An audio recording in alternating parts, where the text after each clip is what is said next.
Good morning guys, myself Anamika Mishra. Welcome to Prayag ITI। हम लोग Ohm's law पढ़े थे। ओम्स लॉ के बाद आता है किरचॉफ्स लॉ, और किरचॉफ्स लॉ में दो तरह के लॉ होते हैं। एक होता है किरचॉफ करंट लॉ और एक होता है किरचॉफ वोल्टेज लॉ। ठीक है, तो किरचॉफ करंट लॉ क्या होता है कि आने वाली धारा बराबर जाने वाली धारा का योग बराबर होता है, या फिर हम कह सकते हैं कि आने वाली धारा प्लस जाने वाली धारा बराबर 0, या आने वाली धारा बराबर जाने वाली धारा। ठीक है, किरचॉफ वोल्टेज लॉ क्या होता है कि जितने भी जंक्शन पे वोल्टेज मिलते हैं उन सब का सम जो होता है वो 0 होता है। ठीक है, तो हम लिख सकते हैं कि किरचॉफ का फर्स्ट लॉ होता है sigma I is equal to 0, मतलब कि आने वाली धारा incoming current is equal to outgoing current. ठीक है, तो किरचॉफ के दो लॉ होते हैं। आप ये सारी चीज़ें पढ़ी चुके होंगे बेसिक में। आज हम इन दो लॉ पे क्वेश्चन को सॉल्व करेंगे। ठीक है, तो हमारा पहला सर्किट का क्वेश्चन है, ये देखिए, ये एक 200 वोल्ट की बैटरी जुड़ी हुई है। ठीक है, 200 वोल्ट की एक बैटरी जुड़ी हुई है। 5 ओम यहाँ पे रेजिस्टेंस लगा हुआ है।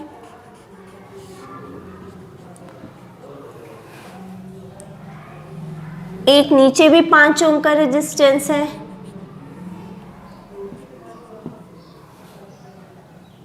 और एक इधर भी 5 ओम का रेजिस्टेंस है।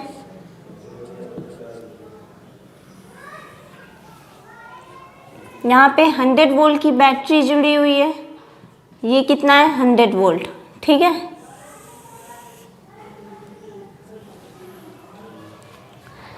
आपको इसमें निकालना क्या है? I1, I2 और I की वैल्यू फाइंड करनी है। ठीक है, टोटल I की वैल्यू निकालनी है। अप्लाई करना है आपको KVL यानी कि किरचॉफ वोल्टेज लॉ। ठीक है, तो सबसे पहले हम इस सर्किट में करंट का डायरेक्शन बनाते हैं। ठीक है, किसी भी सर्किट को सॉल्व करते वक्त हम ये देखते हैं कि उसकी बैटरी प्लस माइनस कैसे हैं, और उसके बाद करंट की डायरेक्शन बनाते हैं। क्यों? क्योंकि आने वाली धारा बराबर जाने वाली धारा को हम रख करके फिर आगे सॉल्व कर लेते हैं। तो सबसे पहले हम देख रहे हैं कि हमारे पास ये एक नोड मिल रहा है। ठीक है, जिसको हम मान लेते हैं V। एक नोड मिला जिसको हम मान लेंगे V1, चाहे V2 कुछ भी मान लीजिए। इसके बाद करंट की डायरेक्शन, एक करंट ऐसे जा रही है, ये करंट ऐसे जा रही है, और ये ऐसे जा रही है। ठीक है, क्यों?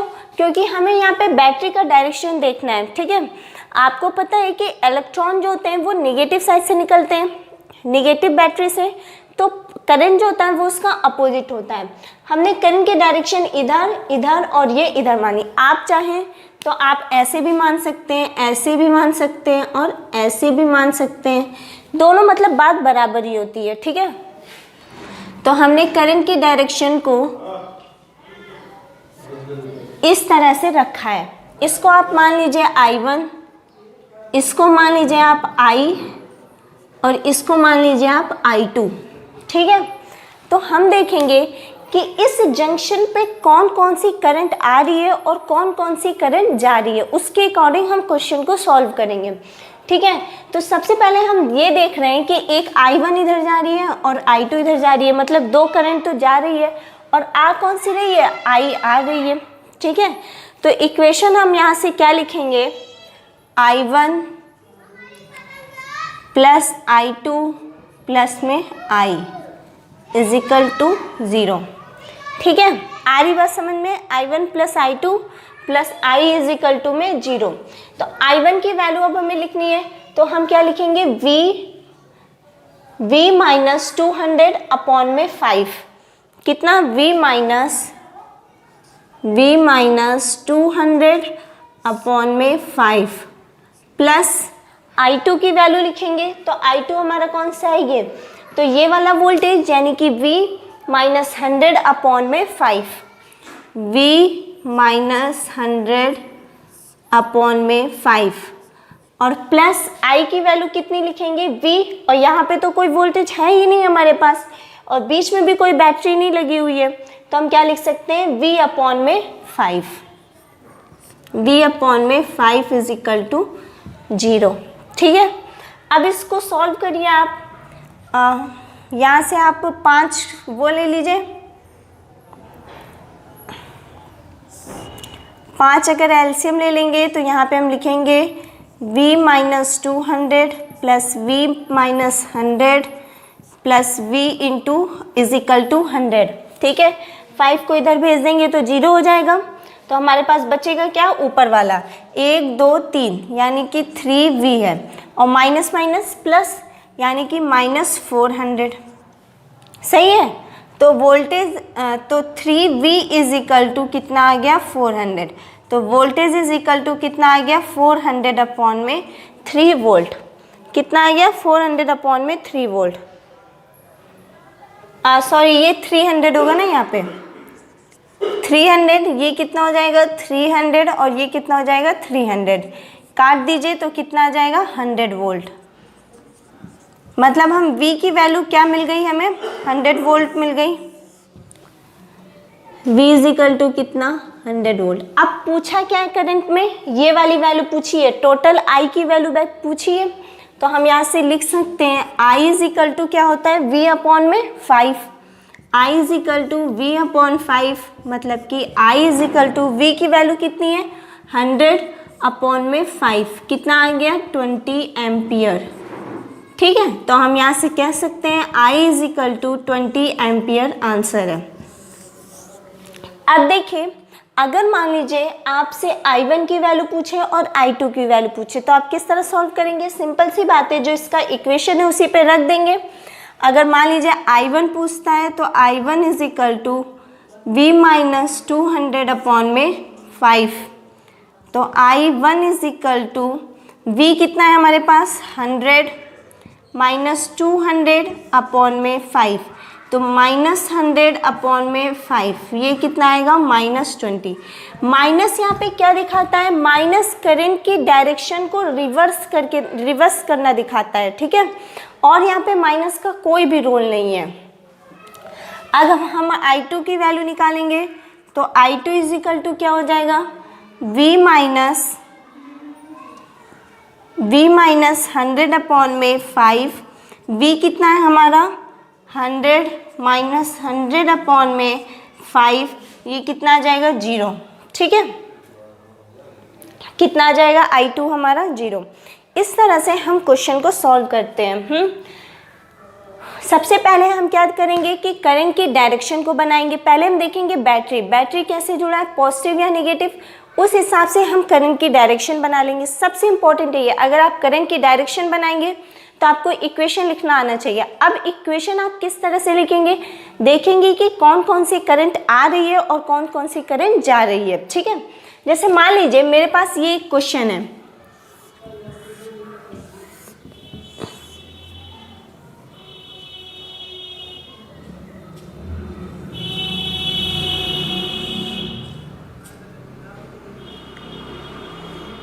जैसे मान लीजिए मेरे पास ये एक क्वेश्चन है। ठीक है, ये हो गया I1, ये हो गया I2, ये हो गया I3, ये हो गया I4, ये हो गया I5, ये हो गया I6 और ये हो गया I7।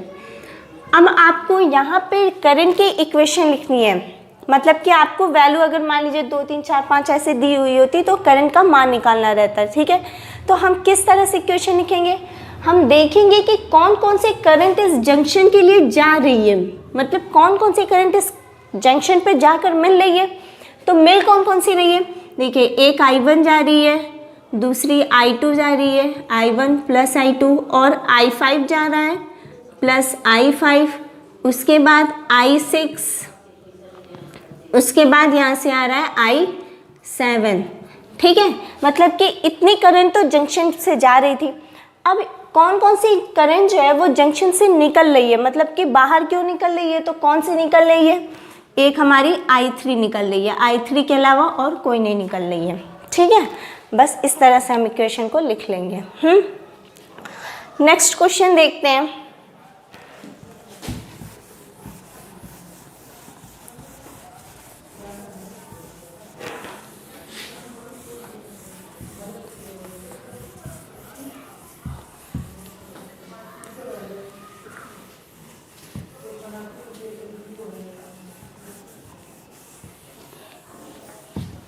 नेक्स्ट क्वेश्चन देखिए,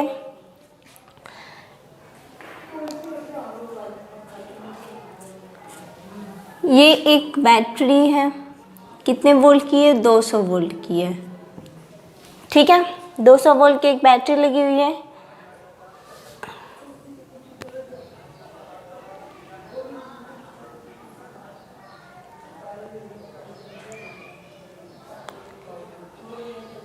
यहाँ पे 5 ओम का एक रेजिस्टेंस लगा हुआ है, यहाँ पे 10 ओम का एक रेजिस्टेंस लगा हुआ है, ठीक है। यहाँ पे एक 50 वोल्ट की बैटरी लगी हुई है,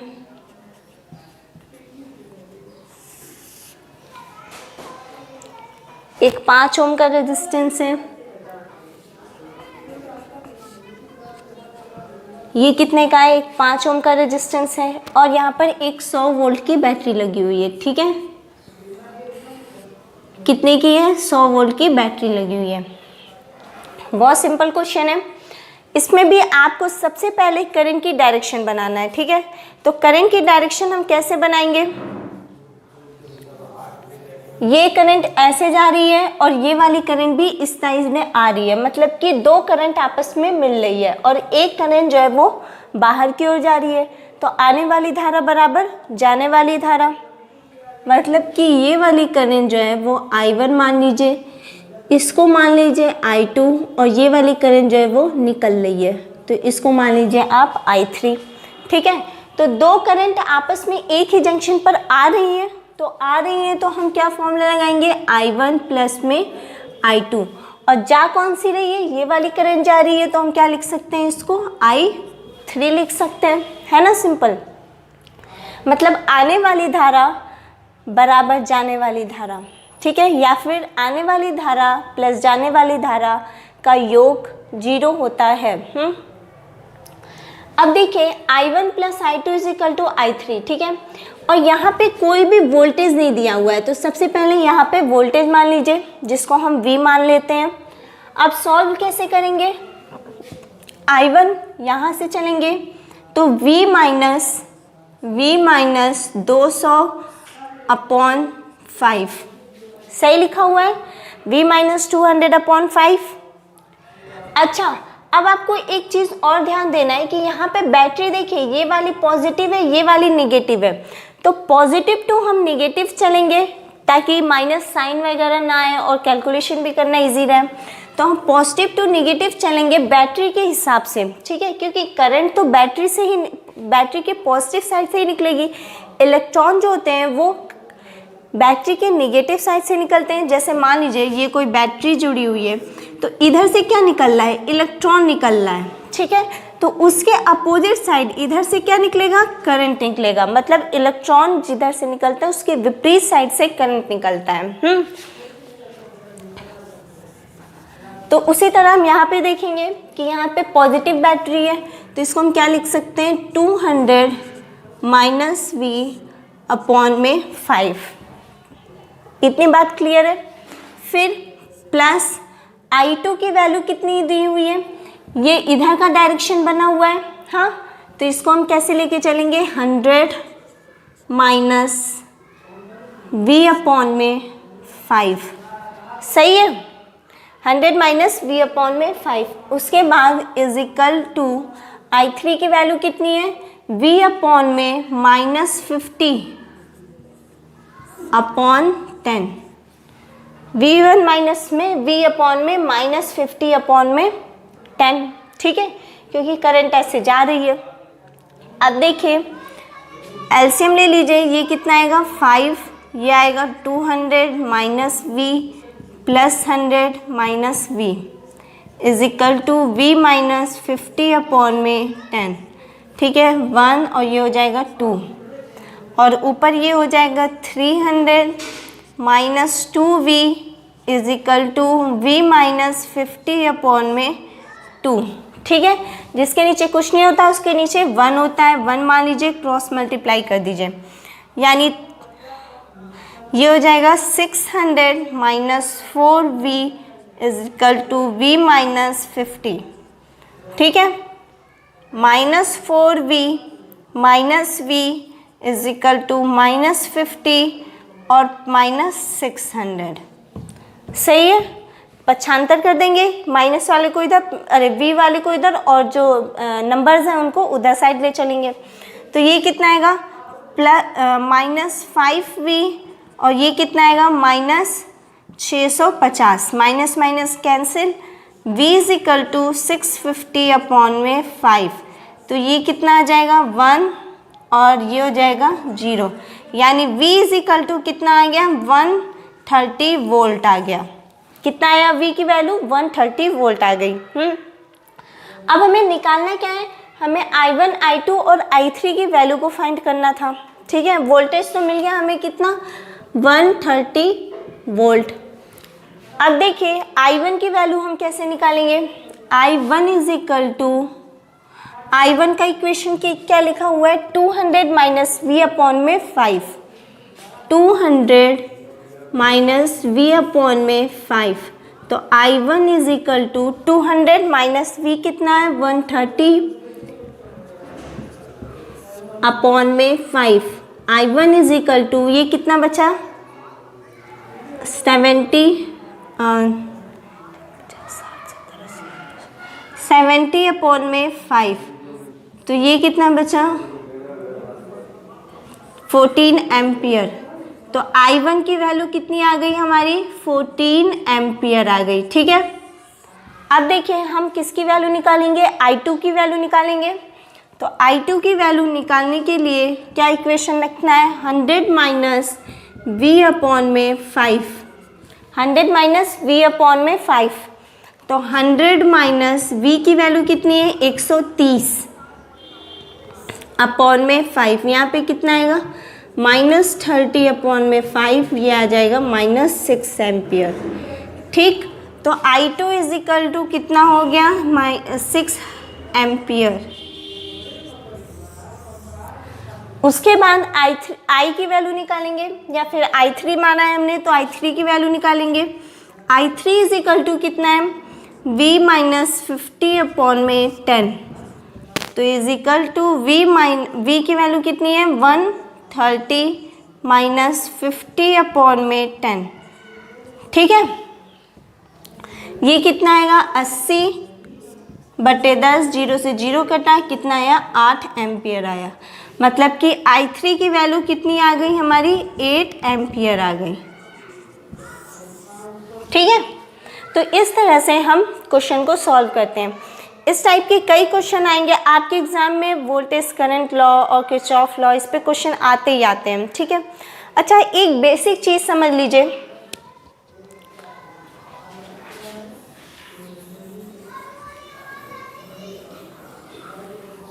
एक बेसिक चीज समझ लीजिएगा।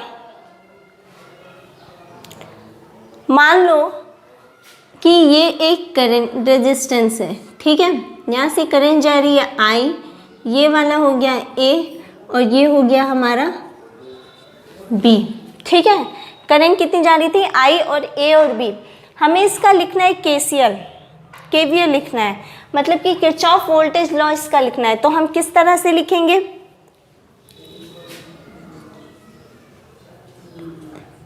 VBM। ठीक है, करंट ऐसे जा रही है तो करंट का डायरेक्शन किधर है, VB के साइड में, तो VB के साइड होने के कारण इसका इक्वेशन क्या होगा, VA माइनस VB अपॉन में रेजिस्टेंस यानी कि R।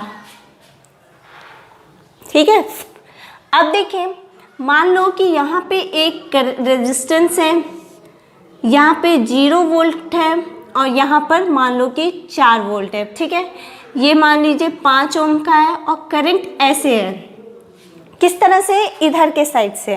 तो हम किस तरह से लिखेंगे, अगर हमें I की वैल्यू लिखना होगा तो 0 वोल्ट माइनस 4V अपॉन में 5 एम्पियर।